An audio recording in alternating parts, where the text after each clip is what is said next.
Mr. Speaker, tomorrow on February 27th, the Department of Homeland Security will run out of money and be forced to at least partially shut down. This is the department responsible for protecting America against terrorism. It faces a government shutdown in about 24 hours. Last year, the congressional Republicans insisted that when we passed the overall federal budget, we cut out of it to the Department of Homeland Security and not fully fund the department. They insisted on this so that they could enter into a debate with the president over the issue of immigration. And the House of Representatives sent us funding for this department contingent on 5 writers, anti-immigration writers, going after the president's position on immigration. They have created an artificial, unnecessary, dangerous funding crisis. I've come to the floor over the last several weeks while this has been under consideration in the Senate, urging the passage of a clean appropriation bill for the Department of Homeland Security. I was heartened yesterday by the overwhelming vote of 98-2 to move toward passing this clean appropriation bill. It appears that finally we've come together on a bipartisan basis to fund this critical agency at the 11th hour. But sadly, there's no response from the House of Representatives as to whether they'll even consider the timely funding for this department. And so we run the real risk that we will have to shut down this department and put America at risk as a result of it. That is unfortunate, because we know how important this department is, and we know that the threats are real. It was last weekend when we disclosed intelligence gathered that there were extremist groups threatening the malls of America. There were specific threats to malls that were owned by Jewish enterprises, whatever that meant, but that's what they said. And that's what we're up against. We see it around the world, real terrorism and real extremism. And now the question is, does the Speaker of the House see this threat? Do the Republicans who are in majority in the House see this threat? Do they see it enough to want to fund this critical agency? Well, this morning on television, there was an interview from one of the Republican congressmen from Alabama. He said, no, he said, this is really a debate about the Constitution, not about convenience. Convenience? I don't understand that word. When we talk about protecting America from terrorism, this is not a convenience. This is a necessity. This is part and parcel of why we exist as a Congress, to keep America safe. So now the ball is in the court of the Republicans in the House.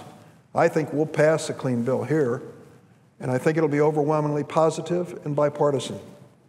What is the issue that is sticking in their craw over there that troubles them so much that the House Republicans would jeopardize funding the agency to keep America safe?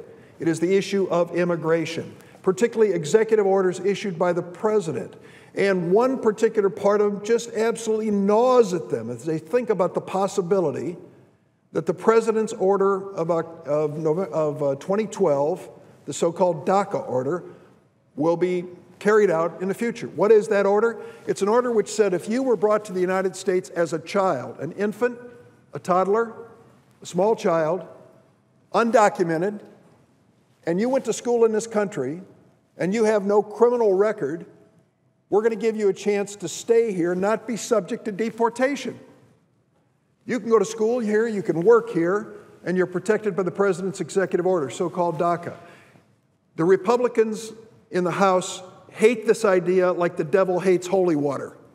They can't understand why these young people who had no wrongdoing in coming to this country should be given this chance, and they are prepared to shut down the Department of Homeland Security if we don't relent. I come to the floor regularly to tell stories about these young people, and today I want to tell you the story of one of these dreamers. Her name is Maria Ibarra Ferrer. Brought to the United States from Mexico at the age of 9, grew up in Detroit, Michigan, an excellent student. She spent a lot of her spare time in community service, member of the National Honor Society, the Key Club, and the school newspaper. Volunteered twice a week, tutoring middle school students, performed over 300 hours of community service, and graduated from high school with a 3.97 grade point average. There aren't too many of us in the Senate that can boast that kind of grade point. Maria was admitted to the University of Michigan, one of the top state colleges in the nation. She couldn't attend it because she's undocumented.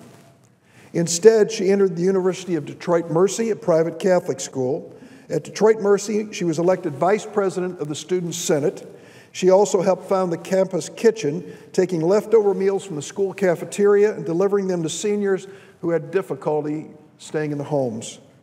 And she participated in the alternative spring break, where she spent her vacation time helping people in need. One year, she went to South Carolina and helped rebuild an elderly couple's house, and another year worked with the homeless in Sacramento, California. Maria graduated as valedictorian of her class with a major in English and social work, and after graduation, her options were limited because she was undocumented. I might add, she didn't have a penny of government assistance going through college. Undocumented students don't qualify for any of it. But she dedicated herself to community service, volunteered for the Jesuit Volunteer Corps, a Catholic nonprofit organization. Then in 2012, President Obama issued this order to give protection to a young person like herself. She was able to get a temporary work permit to work in the United States. She didn't run out and get a high-paying corporate job. She continued her community service and now is a full-time program coordinator for the Jesuit Volunteer Corps. She's applied to graduate school for social work. She wants to become an advocate for victims of domestic violence. She wrote me a letter and talked about this executive order, which many House Republicans can't wait to rescind and defund. Here's what she said. DACA means showing the rest of the country, society, and my community what I can do. I have always known what I'm capable of, but DACA has allowed me to show others that the investment and opportunity that DACA provides is worth it. If the Republicans have their way, Maria will be deported. Having spent the majority of her life in this country, pledging allegiance to that flag, singing our national anthem, the only one she knows, they want her out of this country as quickly as possible. America is better if Maria can stay. People will get a helping hand from her as they have throughout her entire life. I cannot understand this mean-spirited political strategy that cannot wait to deport this wonderful, amazing young woman from America. 600,000 young people, many just like her, are only asking for a chance to make this a better nation. I hope that we do have a debate on immigration, and I hope that members of the United States Senate Congress will reflect on the fact that we are a nation of immigrants. Our diversity is our strength. Young people like this who come to America make us a better nation. I yield the